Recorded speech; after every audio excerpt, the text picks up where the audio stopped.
ඔබ දැන් භාවිතා කරන මේ ෆෝන් එක, ලැප්ටොප් එක, කම්පියුටර්ස්, ටීවී වගේ උපකරණවල හැම තාක්ෂණික කොටසක්ම පදනම් වෙලා තියෙන්නේ එකම ද්‍රව්‍යයක් මත. ඒ තමයි සිලිකන්. නමුත් මිත්‍රවරුනි, දැන් විද්‍යාඥයෝ පවසන්නේ සිලිකන් යුගයට නව විකල්පයක් ඉදිරියේදී එනවා කියලා. ඒ තමයි ග්‍රැෆීන්. එහෙනම් අද අපි කතා කරමු ග්‍රැෆීන් ගැන.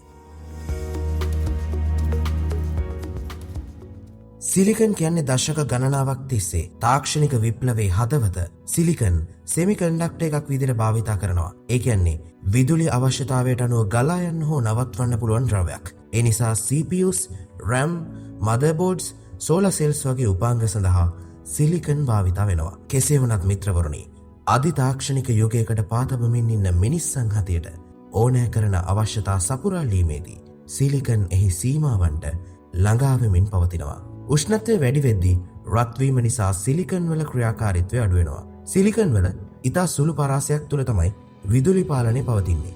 ඒ වගේම සිලිකන් භෞතිකමය වශයෙන් නම්‍යශීලී ද්‍රව්‍යයක් නෙවෙයි. නව ද්‍රව්‍ය වගේ අධිවේගී සන්නායකතාවයකින් සිලිකන් හසුරවන්නත් බෑ. මේ වගේ කාරණා නිසා සිලිකන් වලට විසඳුමක් විද්‍යාඥයෝ සෙව්වා. මෙන්න මෙතනදී තමයි මිත්‍රවරුනි ග්‍රැෆීන් කරලියට එන්නේ. එක්සත් රාජධානයේ යුනිවර්සිටි ඔෆ් මැන්චෙස්ටර්හි පර්යේෂකයන් වුණු සර් ඇන්ඩ්‍රේ ගයිම් සහ සර් කොන්ස්ටන්ටින් නොවෙස්ලෝ යන රුසියානු බ්‍රිතාන්‍ය විද්‍යාඥයෝ දෙදෙනා විසින් 2004 දී ග්‍රැෆීන් කියන අනාගතය හැඩ කරන සුපිරි ද්‍රව්‍ය විද්‍යා ලෝකයට හඳුන්වා දෙනවා. ඔවුන් මේ සඳහා මෙකැනිකල් එක්ස්ෆොලියේෂන් කියන තාක්ෂණික ක්‍රමය භාවිතා කරනවා. ඒ කියන්නේ පැරණි ග්‍රැෆයිට් තට්ටුවකින් ස්කොච් ටේප් එකක් යොදාගෙන ඇටම් එකක තලයෙන් යුත් ග්‍රැෆීන් ලේයරයක් වෙන් කර ගැනීම. 2010 දී ඔවුන්ගේ මේ විශිෂ්ට සොයා ගැනීම වෙනුවෙන් ඔවුන්ට භෞතික විද්‍යාව සඳහා නොබෙල් සම්මානය හිමි වෙනවා. ග්‍රැෆීන් කියන්නේ කාබන් අණු වලින් වෙන් කරගත් පරමාණුක තලයක් විතර උසින් යුත් ද්විමාන එහෙමත් නැත්නම් 2D ද්‍රව්‍යයක්.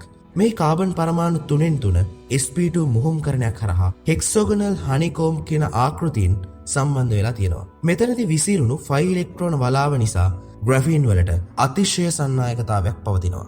අපි දැන් බලමු ග්‍රැෆීන් වල ඇති විශේෂාංග ගැන. ඉලෙක්ට්‍රෝන මොබිලිටි එහෙමත් නැත්නම් ඉලෙක්ට්‍රෝන සංචලතාව සිලිකන් වලට වඩා 150 ගුණයක් වේගවත්. ටෙන්සයිල් ස්ට්‍රෙන්ත් එහෙමත් නැත්නම් ආතන්‍ය ශක්තිය වාණය වලට වඩා 200 ගුණයක් ශක්තිමත්. තර්මල් කන්ඩක්ටිවිටි ඒ කියන්නේ තාප සන්නායකතාවය ඉතාමත් උසස් මට්ටමක පවතින්නේ. විනිවිද පෙනෙන තිරය හරහා 97.7ක් ආලෝකය ගමන් කරනවා. ඒ වගේම ග්‍රැෆීන් කියන්නේ ඉතාමත් තුනී ස්තරයක්. ඉතින් මිත්‍රවරුනි, ඉලෙක්ට්‍රෝන mobility, ටෙන්සයිල් strength, thermal conductivity, transparency, thickness වගේ පැති ගණනාවක් එක්කලා බලද්දී ග්‍රැෆීන් ඉන්නේ සිලිකන් වලට සාපේක්ෂව අඩි ගණනාවක් ඉදිරියෙන්.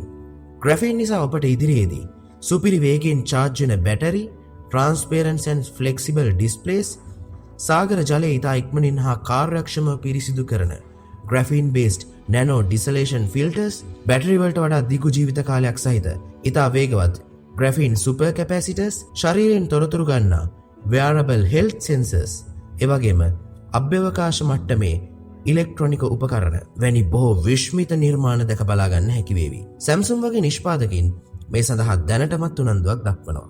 මිත්‍රවරුනි, සිලිකන් තාක්ෂණික ලෝකයේ උඩු යටිකුරු කළා. ග්‍රැෆීන් මේ තාක්ෂණික ලෝකයේ කොතරම් දුරකට යාවත් කාලීන කරයිද? ඔබේ අදහසත් පහලින් කමෙන්ට් කරන්න. channel එක subscribe කරන්න. මේ වීඩියෝ හොඳ නම් like කරන්න, තවත් කෙනෙකුට බලන්න share කරන්නත් අමතක කරන්න එපා. ඉදිරියේදී තවත් මෙවන් රසවත් මාතෘකා තුලින් ඔබව හමු වන තෙක් ඔබට ජය වේවා.